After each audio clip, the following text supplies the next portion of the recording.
오늘도 좋은 아침입니다. 말씀 듣기 전에 찬양 드리며 나아가겠습니다.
경종제일의 성도 여러분 반갑습니다.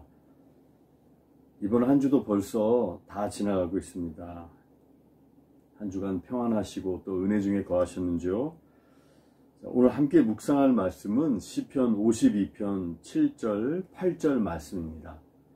시편 52편 7절 8절 말씀 봉독해 드리겠습니다.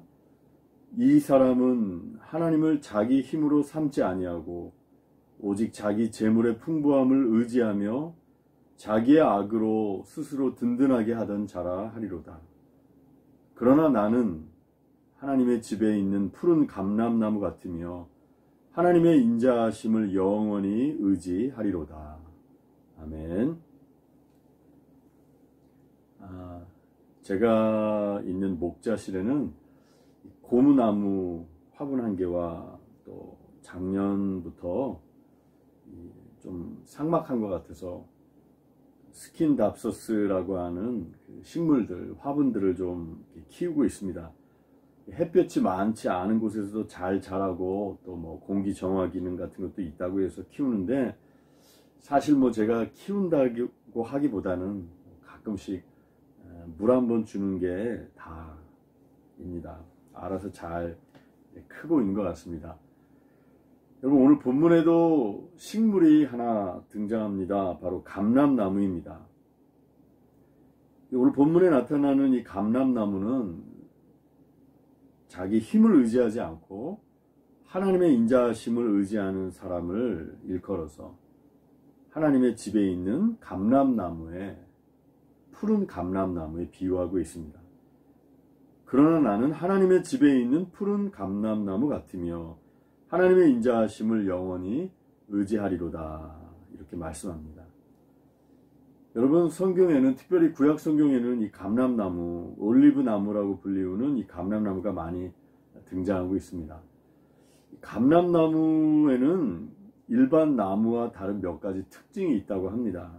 한번 찾아보니까 감람나무는 기온이 높고 강수량은 적지만 이슬 같은 게 조금 있으면은 그런 이제 광야와 같은 곳에서도, 반쯤은 광야인 그런 곳에서도 잘 자란다고 합니다.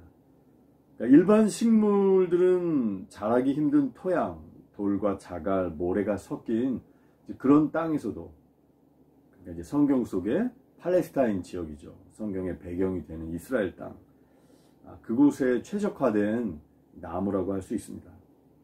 그런데 또 감람나무는 보면은 이 성장이 굉장히 더디다고 합니다. 그래서 첫 열매를, 제대로 된 열매를 얻으려면 몇 년 이상, 아주 오랜 세월이 걸린다라는 기록을 볼 수 있었습니다. 그렇지만 이렇게 오랜 시간이 걸려서 척박한 토양이지만 자라나 열매 맺게 되었을 때, 감람나무의 열매, 그 기름은 참으로 귀하게 사용되는 것이죠. 굉장히 귀해서 아무나 사용하지 못했는데, 그래서 우리가 알듯이 왕이나 제사장, 선지자들을 기름 부어 세울 때 사용했던 그 기름이 바로 이 감람나무 올리브 기름이었다는 것입니다. 그리고 이 올리브 기름은 의약용으로도 사용됐고, 또 식용뿐만 아니라 등불의 기름으로도 아주 유용하게 사용되었습니다. 그리고 이 올리브의 그 나무는 결이 아름답고 단단하여서 아주 귀한 목재로 왕궁 같은 것들을 지을 때 사용되는 귀한 나무 목재였다라는 것입니다. 저는 이 감람나무, 오늘 성경 말씀의 본문에 등장하는 이 감람나무의 특징을 보면서 우리 한 사람 한 사람의 그리스도인과 같다라는 생각을 해보았습니다. 왜 성경에서 하나님의 사람을 일컬어서 감람나무에 비유하였을까? 그 이유를 조금 더 생각해 볼 수 있게 되었습니다. 말씀드린 대로 감람나무는 척박한 반광야와 같은 그런 곳에서, 환경에서 자라날 수 있고, 또 열매를 맺으려면 다소 오랜 시간이 걸리지만 마침내 열매가 맺게 되었을 때에는 정말 유용하게 귀하게 사용되고, 나무 또한 그렇게 목재로 쓰임받을 수 있다라는 것이죠. 그리고 우리 성도가 바로 하나님 앞에서 열매 맺고, 시간이 걸릴지 모르지만 한 사람의 성도가 하나님의 사람으로 빚어지고 단련되고 성장하여서 귀한 인격과 삶의 사역의 열매를 맺기까지 하나님은 기다려주시고, 그 열매를 통해 하나님은 영광 받으신다라는 것입니다. 그렇다면 이 감람나무가 귀한 열매를 맺으려면 필요한 것은 무엇일까요? 나무가 열매 맺기 위해서는 양분이 공급되어야 되고, 또 물이 공급되어야 하는 것입니다. 그래서 이 수액을 형성해서 그것이 가지와 줄기와 가지를 통해서 열매를 맺을 수 있도록 하는 것이겠죠. 우리 그리스도인들의 그 양분과 또 물, 수분은 어떤 것일까요? 그 양분은 어디에 있습니까? 우리 그리스도인을 나무에 비유하자면 그 양분은 바로 옥토, 즉 하나님의 말씀 속에, 그 옥토와 같은 하나님의 말씀에 우리가 깊이 뿌리를 받고 그곳에서 모든 영적인 자양분을 흡수하기 시작할 때 우리는 열매 맺게 되는 것입니다. 그리고 또 물은 어떤 것일까요?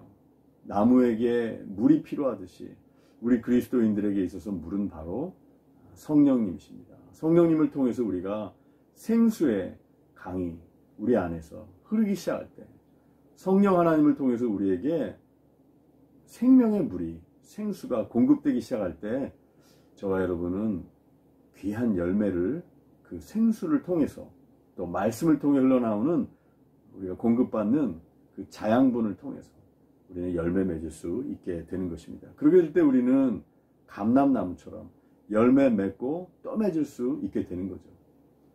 이스라엘 성지에 가보면 2000여 년 전 예수님 당시에도 존재했다라고 여겨지는 그런 오래된 감람나무가 있는 것을 보게 됩니다. 오랜 세월이 지났지만 그 땅을 통해서 영적 자양분을 공급받고 물을 통해서 수액이 그 나무 안에 흐르게 될 때 잎이 청청한 오랜 세월이 지나도 열매 맺고 또 맺고 그렇게 귀한 열매를 맺는 감람나무로 성장할 수 있게 되는 것입니다. 사랑하는 성도 여러분, 우리들도 척박한 땅, 코로나19의 광야를 살아가고 있지만 척박한 팔레스타인 땅에서 열매 맺는 감람나무처럼 하나님의 말씀에 뿌리박아 영적 자양분을 공급받고 기도하는 가운데 성령의 생수의 강이 흐르게 되어 귀한, 하나님께서 맺게 해주시는 귀한 열매 맺는 우리 모든 성도님들의 삶이 되시기를 축복합니다.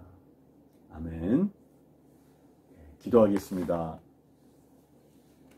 하나님 아버지, 우리들도 주님 안에 감람나무와 같이 성장하기 원합니다.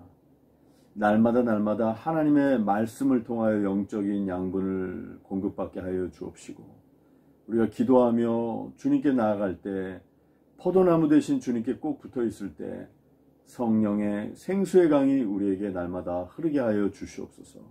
그리하여 어떤 어려운 광야와 같은 곳에서도 귀한 열매 맺어 하나님께 영광 돌리는 우리 모든 성도님들의 삶이 되게 하여 주시옵소서.